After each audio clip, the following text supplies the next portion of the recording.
must say you're truly strong, Naruto. This is the farthest that pain has ever been put, no more.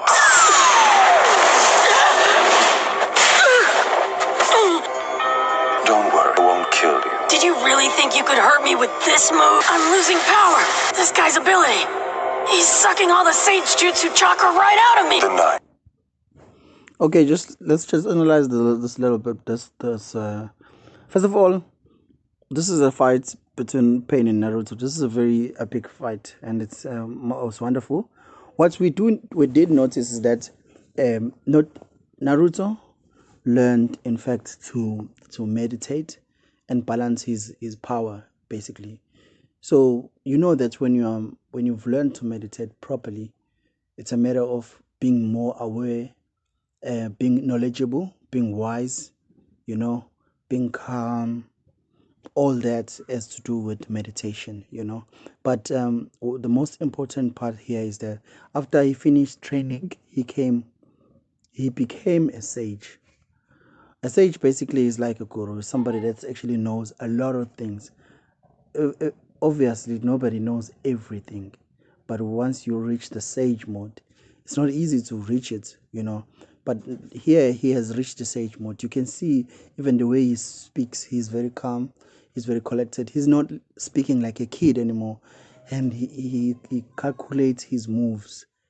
His moves are very much calculated. So now he has to fight Pain, and Pain is like the most powerful character, and to fight him, to deal with this kind of situation, there has to be a strategy in how you move. The way he also thinks on his feet, because he somehow wisdom lives within him now. Also, you can see his advisors are there. The frogs are advising him. That just means even if you know, but you can't know it all, you still need people to guide you. You still need your trainers with you, because you can't be a guru without people that actually trained you, right? So look, if let's say I train you, I allow you in my sphere, and I teach you on how to be a peaceful individual, and how to approach life in a way that is spiritual, and in a way that keeps your head clear of any perturbations or any disturbances. After I've trained you, I'm still going to be your teacher, even though you have actually succeeded to learn the things that I've taught you. You could always come and ask some questions from me. So that's in a sense, even you have people you are looking up to. But now the question is, what is it that you've learned from them? Can you call them and say, I want to learn more, I want some advice? Because those are the people that can give you advice, people who think like you do, because the reason they think like you do is because you're the one that looked up to them. And so if I think this way, or if I act this way, I'm going to be successful. I'm going to be exactly where I want to be. So here in this fight between Naruto and the Pain, and Pain, it's epic. The most important thing I can draw from this personally is that Pain, like even his master, got defeated by those same people. But Naruto, one could say Naruto, because he has Kuruma inside, therefore that's what makes him win the fights. But I would like to actually, I refuse to actually accept that it's just Kuruma that's helping Naruto to be successful. It is Naruto. It is that will of power. They talked about that, to have the will of power. Sometimes Kuruma, to you, for instance, couldn't we all have a beast inside us. If you're a man, you have that that masculinity. Forget people that talk about toxic masculinity, whatever. Just masculinity that you have, and it's strong within you.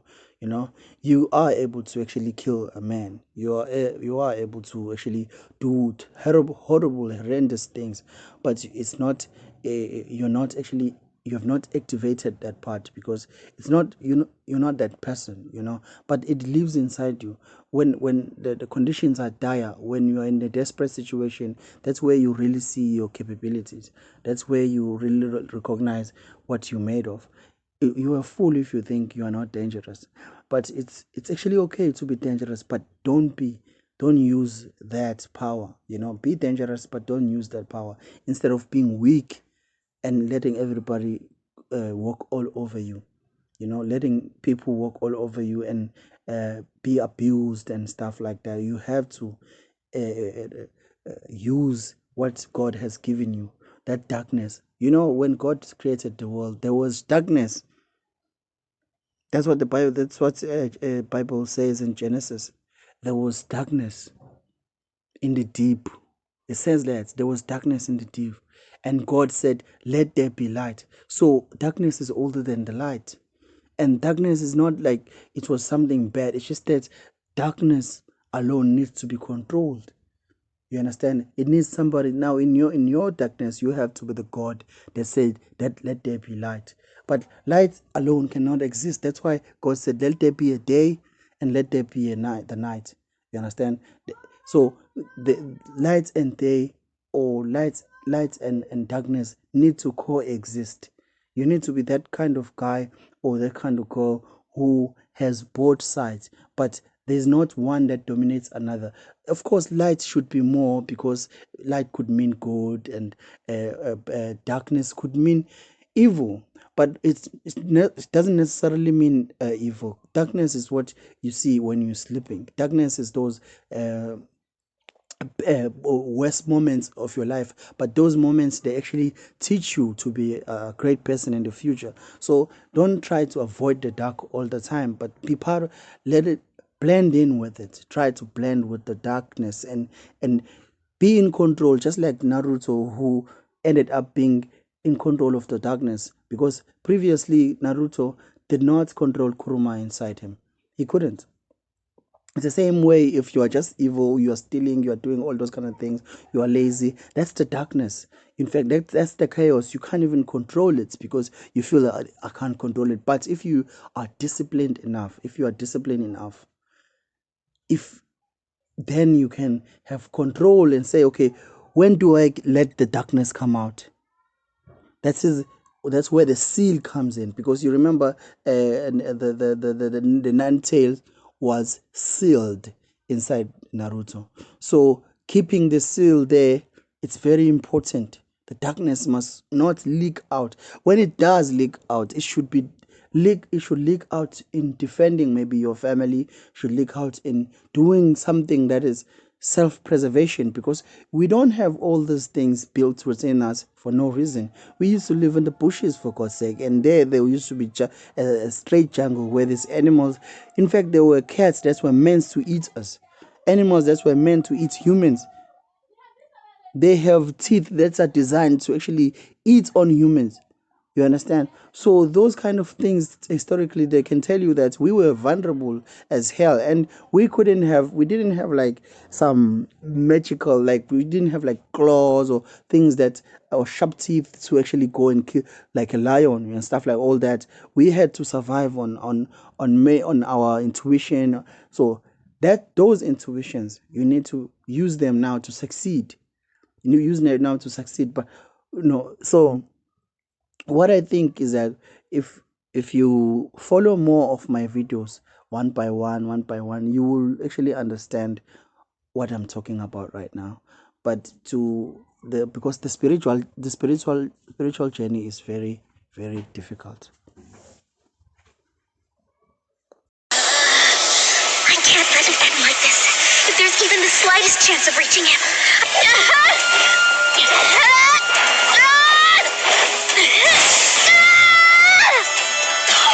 Nagato. Hinata! My name is Naruto Uzumaki. I'm gonna be Hokage one day. Remember that. Some idiot kid like you could never be Hokage. What's that sign? Clone? No way! Jutsu! I caught you off guard, didn't I? You just watch! I will become Hokage! Come on, let's get out of here! Lady Hinata, are you all right? Damn it! Hinata! Hinata!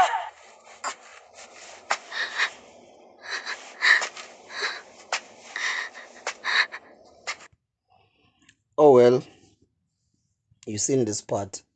But like, what did it mean to you? What did it mean to you?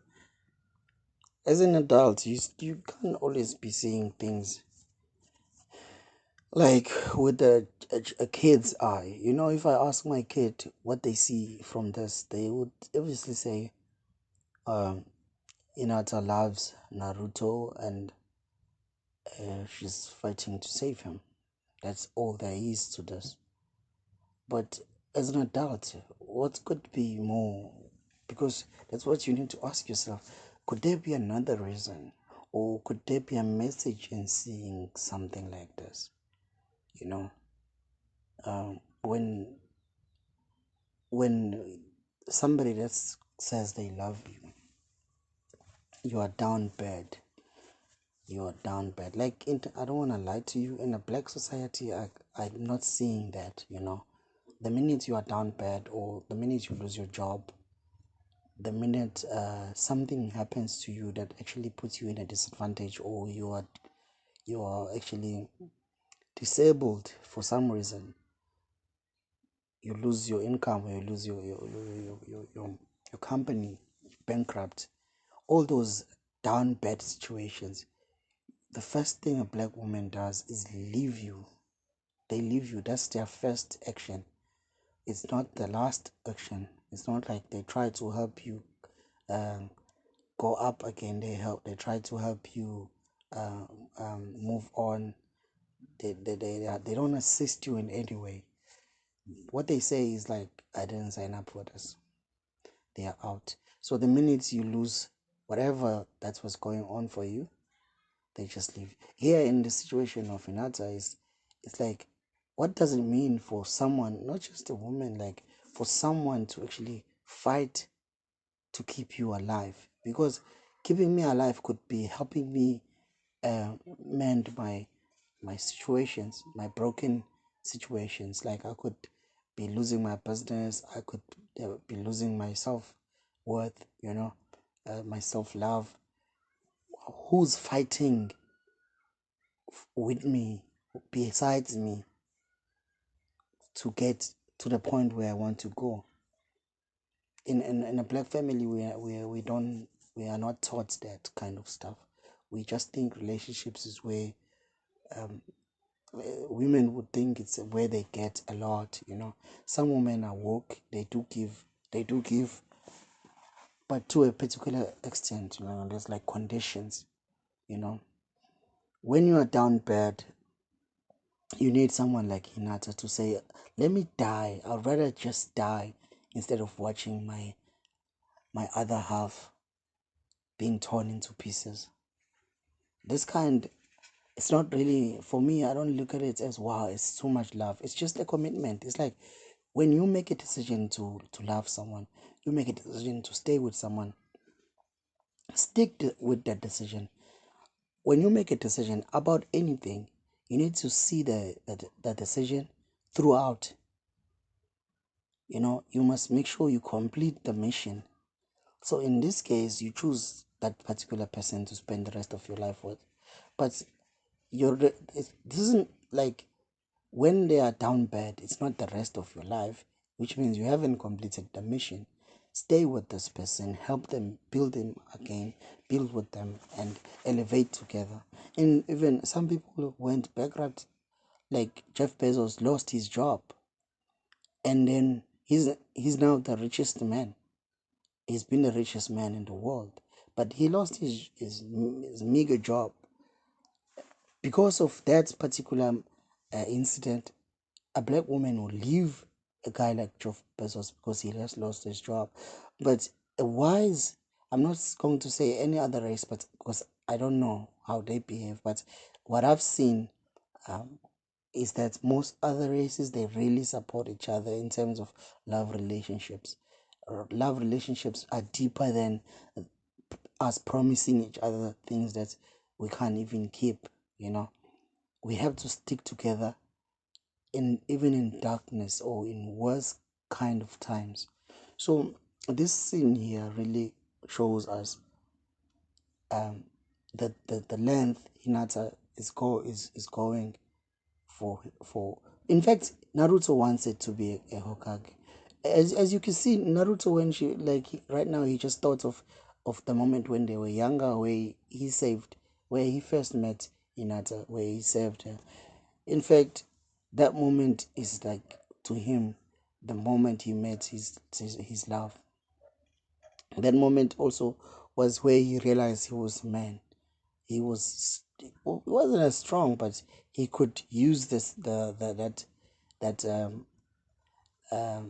that jutsu, the clone jutsu. He realized it's useful because it chased the bullies away. You understand? So in that sense also, that could mean when you meet someone, it should be epic. Just stop. Please, just stay away. I always thought you were gloomy, timid, terrified, and basically completely weird.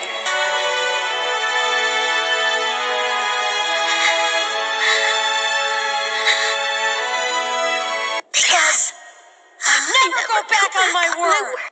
Because that's my ninja way.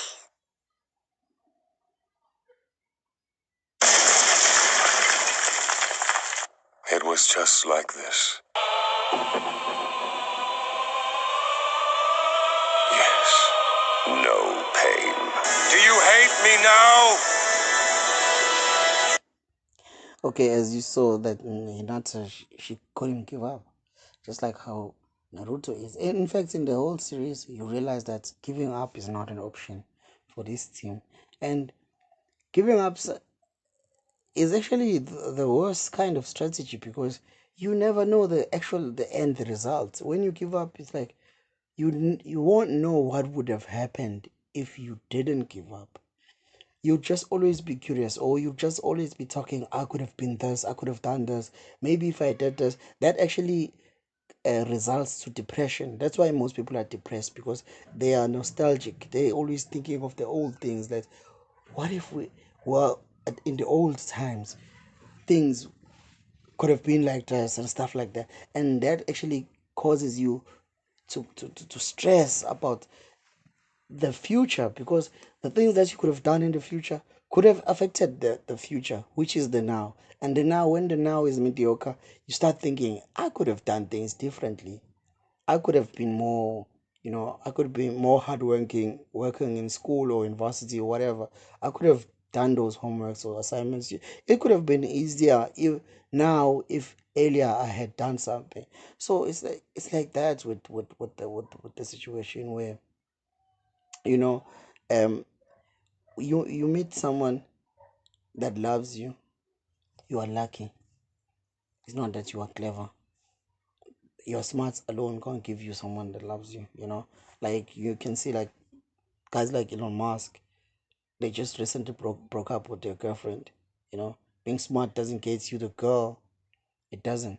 But if you do meet someone that you love and they love you, consider yourself lucky. Take good care of them, and don't be like that. Don't be like, oh my God, you have no limits. You can't have any limits on how far you can go for a person. You can't, for real. You can't have any limits on how far you can go for a person. You can go as far as you can for love. There's no limit, in fact. Like, as you can see, Hinata here. And after Hinata has been demolished by pain, like she was, this is where the darkness comes out. The darkness I was talking about. I talked about this. The darkness that always exists. It is inside you. The beast that is inside you. That beast, there is a time that where it needs to really come out, where you really need to save somebody for the good. Because pain here is actually the evil guy, right? So if you are saving, he actually, the planetary devastation or whatever that he did there, man, destroying the whole village, that was That was just about it. This was the last straw. So the darkness has to come out, where you say, even if I die, let it be. So do you have that ability? You never know, maybe, until it happens. So I think love is a beautiful thing. I don't want to lie to you, but you have to like go all in. You once you make a decision and say, I'm making a decision, this is what I was talking about. Stick with the decision. Stick with it. See it through. Don't even think about giving up, because if you do give up, like I said, it will cause you in the future to be thinking about the decision you made, which was giving up on something that could have actually had a potential to help you win. Because we live in this life, we want to win. And if you give up halfway, you don't know what would have happened. Let's say you gave up halfway. I've played poker before, but just on the phone, like offline poker. And sometimes you will just fold because your cards are bad. But folding closes opportunities for you in the future. And the minute you fold, the next cards that come out, they correspond with your cards. And you are like, wow, if I didn't fold, I could have won this round. But you folded because you were scared. Anything you do because of fear, you cannot do that thing um, perfectly. You can't do it well enough because you are motivated by fear. So it is fear. If you are scared, don't make decisions when you are scared. Really, because you are scared, try and think hard. Think instead, but don't make the harsh decisions based on fear.